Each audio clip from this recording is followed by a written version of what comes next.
School private, hospital private, Insta ID से लेकर private tuition teacher तक आजकल प्राइवेटाइजेशन का ट्रेंड सा चलने लगा है। इसकी वजह से कहीं कुछ लोग बहुत खुश हैं तो कहीं कुछ बहुत दुखी। वहीं एक तरफ जहां रेलवे का आधे से ज्यादा हिस्सा प्राइवेट होने के बाद वहां इम्प्रूवमेंट दिखी है, वहीं दूसरी तरफ हॉस्पिटल्स और स्कूल्स के बिल्स से लोगों का जीना हराम हो गया है। लेकिन ये जो ट्रेंड चला है, इससे हमारा देश सच में बेहतर होगा या ये मिडिल क्लास के गले का फंदा हो जाएगा? प्राइवेटाइजेशन हमारे देश के लिए आखिर सही है या गलत? आइए जानते हैं। 1.75 lakh crores in revenues will come from privatization. सरकार ने दो सरकारी बैंकों यानी इंडियन ओवरसीज बैंक और सेंट्रल बैंक ऑफ इंडिया के निजीकरण की तैयारी कर ली। पीएसयू बैंकों के निजीकरण पर कानून मंत्रालय के जवाब का इंतजार है। एयर इंडिया के निजीकरण को लेकर सरकार एक कदम और आगे बढ़ गई है कि जहां संभव हो वहां प्राइवेट उद्यम को ज्यादा से ज्यादा प्रोत्साहित किया जाए।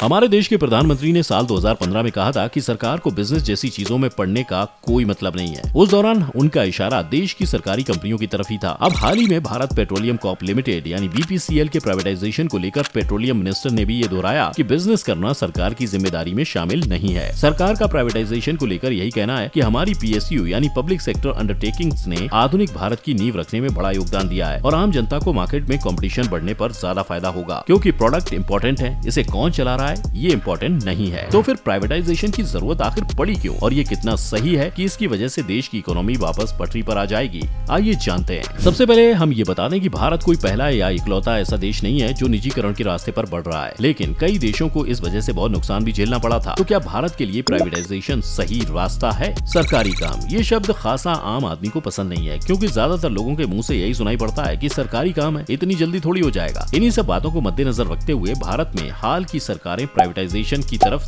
ज्यादा इंटरेस्ट शो कर रही हैं और ज्यादा से ज्यादा इस तरफ बढ़ रही हैं। लेकिन ये कोई खुश करने वाली बात नहीं है। अगर स्पेशलिस्ट की माने तो ये भारत के लिए एक भयानक कंडीशन है। आज प्राइवेटाइजेशन एक फैशन बन गया है और ये अभी नहीं, बहुत पहले से सरकार करती आ रही है, चाहे वो आज की सरकार हो या पहले की, जिनके टेन्योर में खुलेआम या पिछले दरवाजे से प्राइवेटाइजेशन की कुछ सबसे बड़ी चालें पहले ही चली जा चुकी हैं। अब अगर इन चालों की बात करें तो इनमें इंडियन रेलवे, एयर इंडिया के लिए शुरू से ही 100% प्राइवेटाइजेशन करने की और यहाँ तक कि इन्हें बेचने तक की कोशिश की गई। Shipping corporation of India, THDC India और एनईपीसीओ के अलावा भारत पेट्रोलियम जैसी ऑयल एंड गैस कंपनीज भी इस लिस्ट में शामिल हैं, जिन्हें लेकर सरकार का विजन प्राइवेटाइजेशन तक ही सिमट गया है। लेकिन क्या इससे सच में कुछ फायदा होगा? अगर हम बाकी देशों की बात करें तो दुनिया के सबसे शक्तिशाली देशों में शुमार रूस आज गवर्नमेंट रेगुलेशन और पब्लिक एरिया के बूते पर ही इतनी बड़ी पावर बन पाया है। वहीं अगर हम हमारे देश की बात करें तो अपने दूसरे टेन्योर में कई गवर्नमेंट ओन्ड कंपनीज के प्राइवेटाइजेशन में बड़ा कदम उठाते हुए नरेंद्र मोदी सरकार ने banking, insurance, steel, fertiliser, petroleum और डिफेंस इक्विपमेंट्स के साथ ही 18 और स्ट्रेटेजिक एरियाज में प्राइवेटाइजेशन का प्लान किया है। सरकार के मुताबिक यहाँ वो सिर्फ लिमिटेड प्रेजेंस बनाए रखेंगी। लेकिन क्या सच में प्राइवेटाइजेशन आगे जाकर भारत के लिए एक बड़े खतरे के तौर पर सामने आने वाला है? दरअसल जानकारों का मानना है कि प्राइवेटाइजेशन सरकार की कमजोरी दिखाता है कि कैसे वो इन सेक्टर्स को ठीक से नहीं संभाल पा रहे हैं और इसी वजह से वो प्राइवेटाइजेशन का रास्ता अपना रहे हैं। आपको बता दें कि 40s के दौरान चीन और भारत की इकोनॉमीज लगभग एक जैसी ही थी, लेकिन आज चीन की जीडीपी गवर्नमेंट रेगुलेशन और पब्लिक एरिया की वजह से हमारी जीडीपी से 5 गुना बड़ी हो चुकी है। इसके साथ ही आज रूस और चीन की टेक्निकल कॉम्पिटेंस और ओलंपिक खेलों में अमेजिंग परफॉर्मेंस देखने लायक है। वहीं अगर हमारे देश की बात करें तो 2010 वाला कॉमनवेल्थ गेम्स में जो स्कैम हुआ था, उसके चलते आज भी भारत को दूसरे देशों से क्रिटिसिज्म झेलना पड़ता है। इतना ही नहीं, हाल ही में जो सरकारी बैंक एसबीआई को प्राइवेट करने की बात की जा रही है,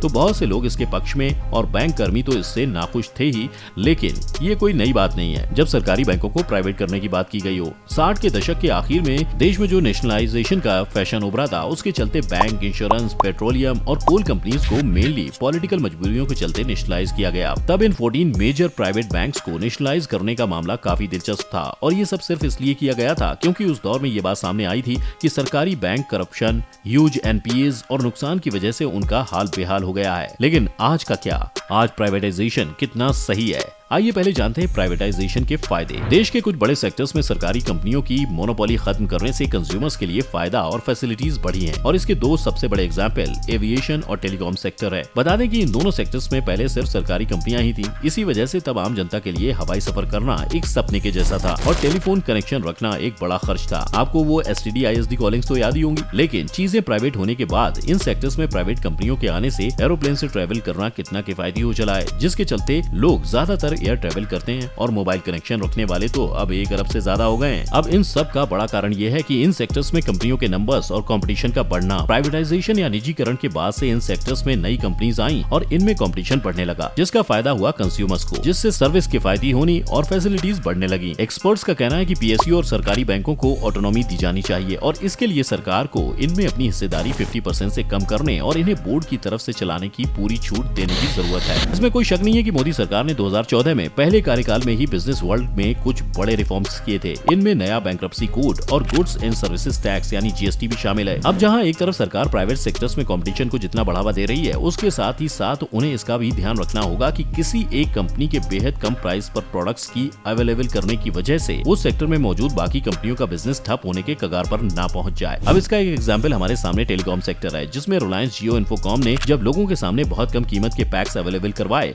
तो इसकी वजह से पुरानी टेलीकॉम कंपनियों को रेवेन्यू और प्रॉफिट का काफी ज्यादा नुकसान हुआ और अब ये कंपनियां सरकार से मदद न मिलने की वजह से बैंकरप्ट होने की कंडीशन में पहुंच गई हैं। और इन सभी वजह से आज भारत में गवर्नमेंट कंपनीज के प्राइवेटाइजेशन का मुद्दा विवादों के घेरे में रहता है। आइए अब बात करते हैं प्राइवेटाइजेशन से होने वाले नुकसान के बारे में। प्राइवेटाइजेशन एक तरफ कुछ सेक्टर्स में सही साबित हो रहा है, लेकिन भारत जैसे देश में जहां सामाजिक और आर्थिक असमानता अभी भी बहुत ज्यादा है, वहां इकोनॉमिक फ्रंट का भार कुछ हद तक सरकार के हाथों में ही रहना चाहिए। और भारत जैसे देश में फिलहाल तो पब्लिक सेक्टर्स का पूरी तरह प्राइवेटाइजेशन सही नहीं होगा। खास तौर से एजुकेशन, हेल्थ और एग्रीकल्चर जैसी बुनियादी सुविधाएं जनता तक किफायती और सही दामों में पहुंच सकें, इसके लिए इनका पूरी तरह से प्राइवेटाइजेशन करना सही नहीं होगा। इसी के साथ ही रोजगार के मुद्दे पर भी प्राइवेटाइजेशन एक समस्या की तरह नजर आ सकता है। अगर आप इसे दूसरे एग्जाम्पल से समझे तो मान लीजिए कि अगर प्राइवेटाइजेशन आईफोन है तो सरकार की तरफ से चलाए जाने वाले सिस्टम एंड्रॉइड फोन की तरह होंगे, यानी आईफोन खरीदने के बाद हर चीज पर 4 गुना 5 गुना खर्चा करो। ऊपर से आईफोन का हर अगला वर्जन कुछ ऐसा नया ला देगा कि आपका पुराना फोन आपको बुरा लगने लगे। डेफिनेटली ये बात तो सही होगी कि एप्पल का आईफोन टेक्निक और डिजाइन में किसी तराशी हुई आर्टवर्क जैसा है। ये आपको क्लास का एहसास देगा, लेकिन क्लासी कैसे रहना है ये एप्पल का फैसला होगा, आपका नहीं। यानी प्राइवेटाइजेशन आपको अपने तरीके से कंट्रोल करेगी। लेकिन अगर यही एंड्रॉइड यानी कि सरकारी तंत्र की बात करें तो एंड्रॉइड आपको कम कीमत में तो मिल ही जाएगा और हर दुकान, हर वेबसाइट, हर जगह इसे तरह तरह से उपयोग करने के 100 तरीके होंगे। इसमें जो चाहे लॉन्चर डालो, जैसा चाहे इस्तेमाल करो, प्ले स्टोर से या कहीं से भी कोई भी एप्लीकेशन इंस्टॉल करो। ये आपको अपने हिसाब से अपना काम करने की, जेब के हिसाब से खर्चा करने की सुविधा देता है। इस तरह से आप समझ सकते हैं कि प्राइवेटाइजेशन एक तरह से अच्छा तो है, लेकिन सिर्फ और सिर्फ एक लिमिटेड क्लास के लिए। लेकिन यहीं अगर इसे भारत को बतौर डेवलपिंग नेशन के नजरिए से देखा जाए तो मेजर पॉपुलेशन को इससे थोड़ा कम ही फायदा होगा। इसीलिए आज के समय में यूं कहा जा सकता है कि देश को प्राइवेटाइजेशन की जरूरत तो है, लेकिन एक लिमिटेड लेवल पर ही, क्योंकि अगर सरकारी तंत्र का पूरी तरीके से देश की चीजों से कंट्रोल खत्म हो गया तो इसे मैनेज कर पाना किसी के बस की बात नहीं होगी और देश एक तरह से प्राइवेट मार्केट के अलावा और कुछ नहीं रह जाएगा। दोस्तों, आपको क्या लगता है, प्राइवेटाइजेशन सही है या नहीं? आप अपनी राय हमें कमेंट सेक्शन में बता सकते हैं। आज की वीडियो पसंद आई हो तो वीडियो को लाइक करें और शेयर करें, साथ ही हमारे चैनल को सब्सक्राइब भी जरूर कर लें।